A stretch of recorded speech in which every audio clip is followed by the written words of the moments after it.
For years, if you followed climate science, even casually, you learned a fairly simple story about the two poles. The Arctic was in serious, fast-moving trouble, and the Antarctic was the confusing exception, holding relatively steady, sometimes even gaining a little sea ice while everyone worried about the North. That story just fell apart on both ends. A study published just last week found that a slowdown scientists had been quietly hoping was real progress. In the Arctic, it wasn't real at all. And thousands of miles away, in the Antarctic, a ship full of scientists got stuck sheltering from a storm this past February and stumbled onto something that simply shouldn't have been visible. An island nobody had ever properly charted, sitting right where retreating sea ice used to hide it. 2 different poles, 2 different research teams, and both walked away from this year with the same basic reaction. This isn't what we expected.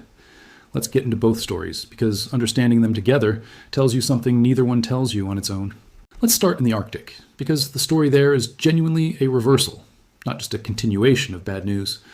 Back in the early 2020s, researchers tracking Arctic winter sea ice on the maximum extent the ice reaches each year, typically in March, after growing all fall and winter, noticed something that looked cautiously like good news. The pace of winter sea ice loss appeared to weaken. After decades of decline, the trend seemed to be flattening out, and some scientists wondered whether the Arctic's winter ice cover might be stabilizing, even as the more famous summer melt continued to worsen. That's not an unreasonable thing to hope for, and it's exactly the kind of finding careful scientists are supposed to sit with, rather than either dismiss or celebrate too quickly. A new study published in the Proceedings of the National Academy of Sciences, led by Duo Chan at the University of Southampton, just added 2 more years of data to that picture for winter 2025 and winter 2026, and the results undid that hopeful read.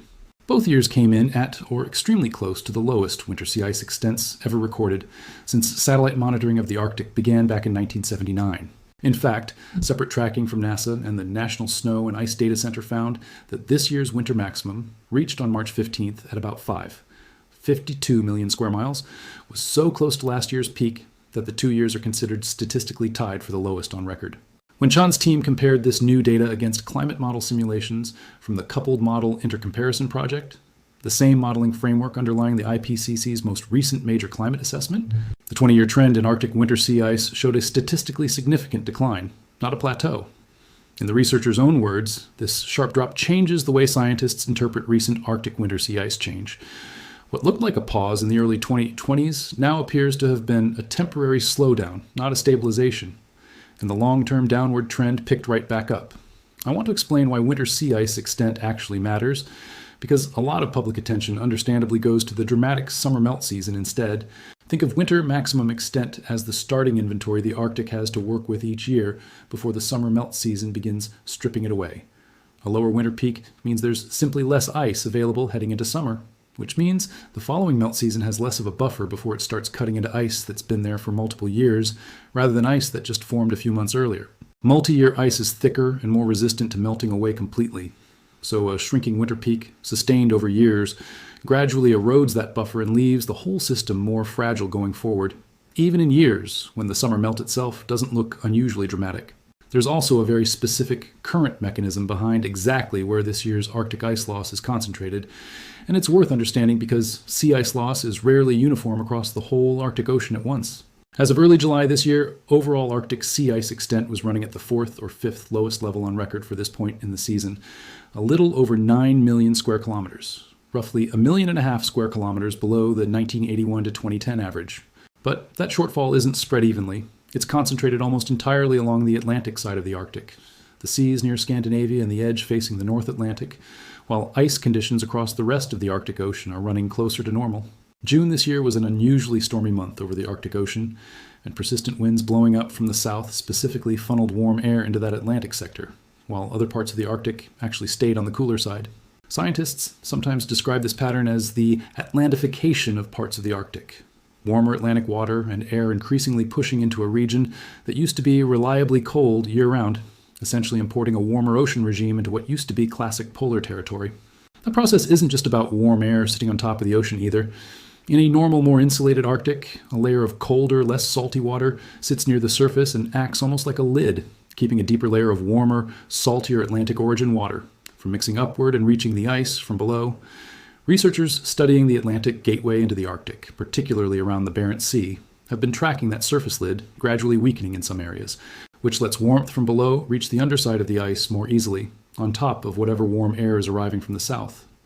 When both of those things happen in the same place at once, that region can lose its ice cover much faster than a spot experiencing only one of those two effects. That's exactly the kind of mechanism-specific detail that a simple headline number like sea ice is at record lows doesn't capture on its own. It's also worth noting that the Antarctic's own winter side of the calendar has been showing the same kind of strain as its more widely reported summer minimum. Separate NASA tracking found that Antarctic sea ice reached its own annual maximum extent back on September 19th of last year, and that maximum came in as the second lowest ever recorded by satellite, trailing only the record winter low set in 2023. So this isn't only a story about how little ice is left standing at the end of an Antarctic summer. The continent has also been struggling to build back a normal amount of ice during its own cold season, in the same general stretch of years when that hidden island first became visible.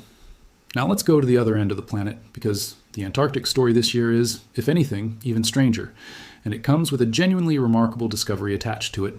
For most of the satellite record, going back to 1979, Antarctic sea ice behaved almost like the Arctic's opposite. While Arctic ice declined fairly steadily decade after decade, Antarctic sea ice actually held roughly steady, and by some measures even trended slightly upward through the 2000s and into the mid-2010s. Scientists had reasonable, if incomplete, explanations for that difference, tied to things like the shape of the Southern Ocean, the behavior of winds circling the continent, and deep geological history, a separate, unrelated study on Antarctic ice sheet formation even found that Antarctica became covered in land ice tens of millions of years before the Arctic did, because slow-moving waves deep in the Earth's mantle actually pushed up a huge stretch of East Antarctica, including the Gomburtsev Mountains, to an elevation high enough for glaciers to take hold, well before falling carbon dioxide levels alone would have made that happen. That's a genuinely fascinating piece of deep-time science, and the researchers behind it made a point of noting that if shrinking CO2 levels were the only factor at play, you'd expect both poles to have iced over in a more symmetric, matched way. Instead, Antarctica got a geological head start that has nothing to do with the modern climate story at all. That deep history is part of why, for a long time, a comparatively stable, or even growing Antarctic sea ice cover didn't seem all that suspicious. Then, right around 2016 and 2017, something changed abruptly. Antarctic summer sea ice extent began dropping sharply, and it hasn't really recovered since.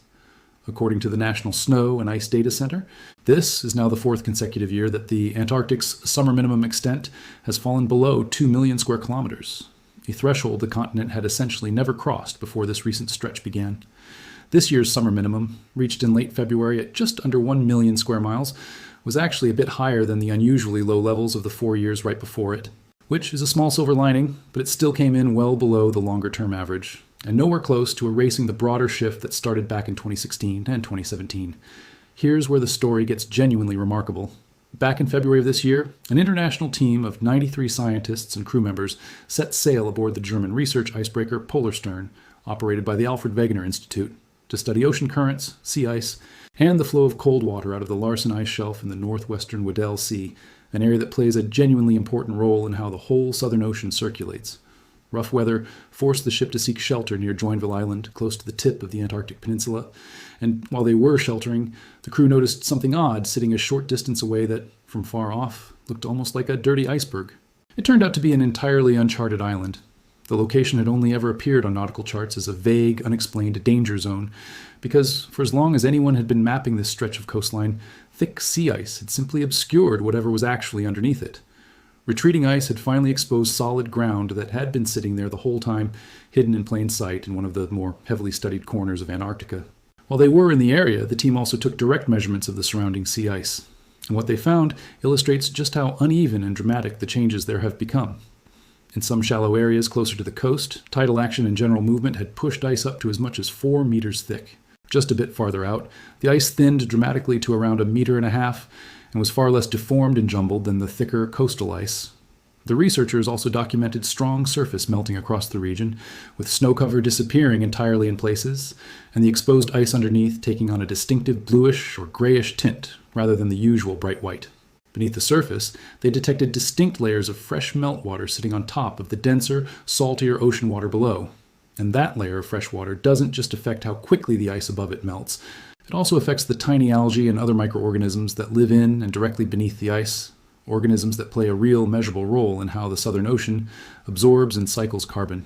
This wasn't a research team looking for evidence of dramatic change and finding what they were looking for.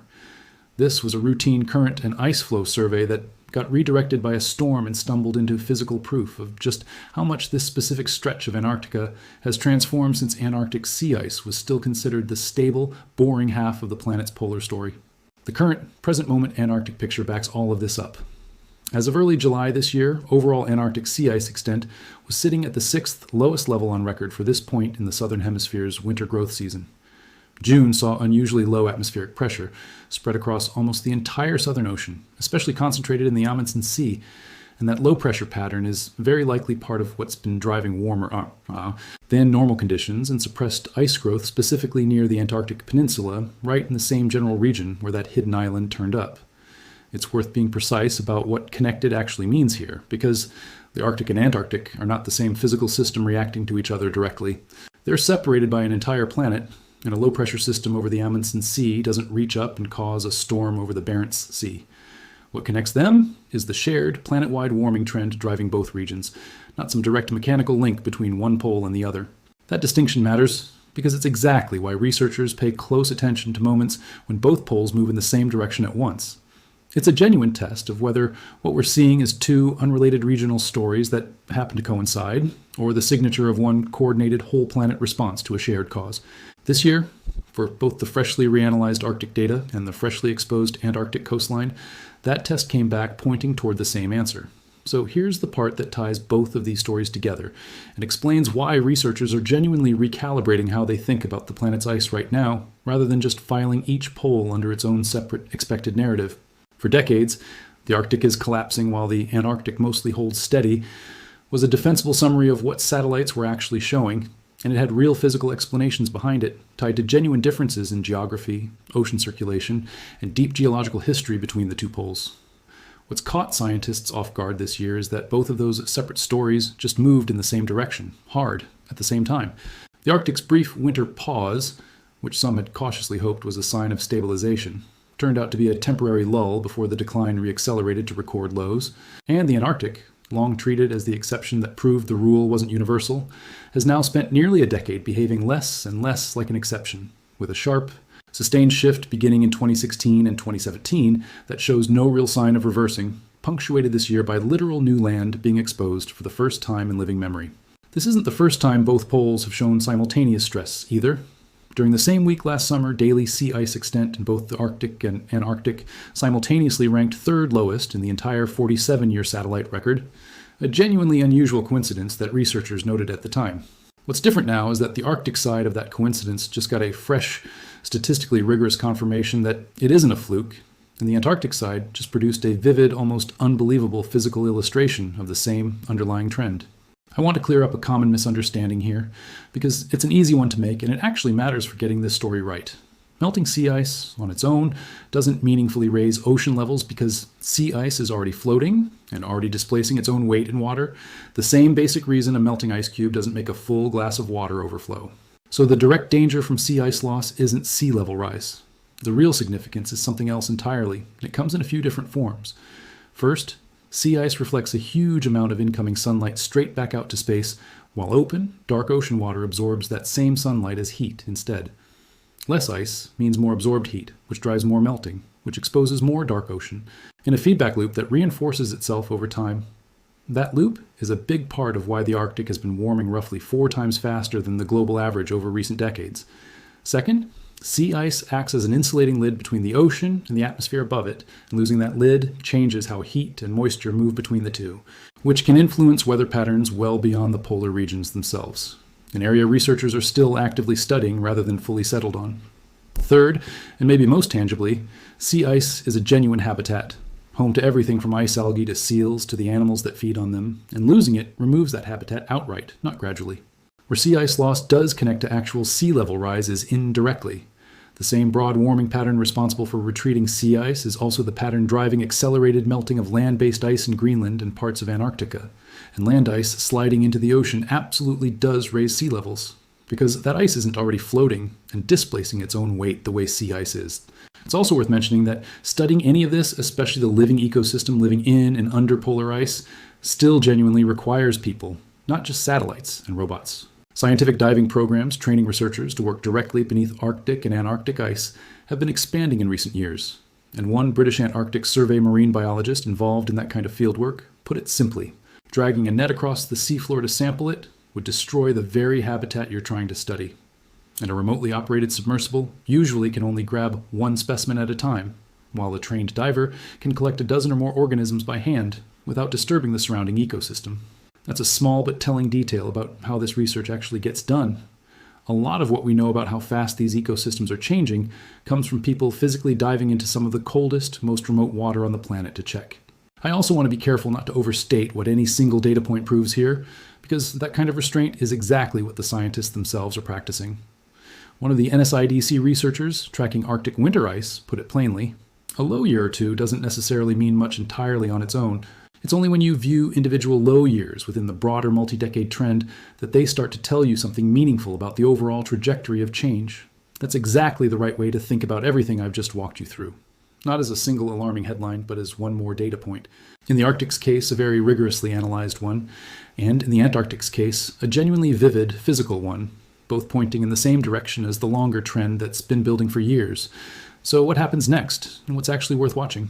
On the Arctic side, September is when the Arctic reaches its annual summer minimum extent, and that number remains genuinely hard to predict this far out, since it depends heavily on the specific weather conditions over the following couple of months, rather than anything locked in by early summer. Current projections put this year's minimum somewhere in the range that's become typical since 2007, which is still well below the longer-term historical average, even if it doesn't set an outright record. On the Antarctic side, the southern hemisphere is still in the middle of its winter ice growth season, which typically doesn't peak until around September, so there's real uncertainty about how much additional ice the continent will manage to regrow before that low-pressure pattern over the Southern Ocean potentially eases up. Researchers monitoring both poles are also in the middle of a genuine technical transition right now, shifting away from an aging satellite sensor system that's been supplying sea ice data for years and moving toward a newer Japanese satellite instrument as the primary data source going forward, which is itself a reminder that this kind of long-term monitoring takes constant active maintenance, not just a single instrument left running indefinitely. I'll leave you with this. Neither of these stories is really about a single dramatic event. They're about two different research efforts, thousands of miles apart, both arriving at the same uncomfortable update to what scientists thought they understood. The Arctic's brief moment of apparent stabilization wasn't real, and new data confirms the long-term decline never actually paused. The Antarctic's long-standing reputation as the more stable, resistant half of the planet's ice story has been fraying for almost a decade now, to the point where scientists are literally discovering new islands that ice used to hide. Two ends of the planet, two separate lines of evidence, converging on the same basic conclusion. I'll keep following both stories as the Arctic heads toward its September minimum and the Antarctic works through the rest of its winter growth season, and I'll bring you an update if either one breaks meaningfully from what the researchers are currently expecting. Stay curious, follow the actual published research rather than the headlines about it when you can, and I'll see you in the next one.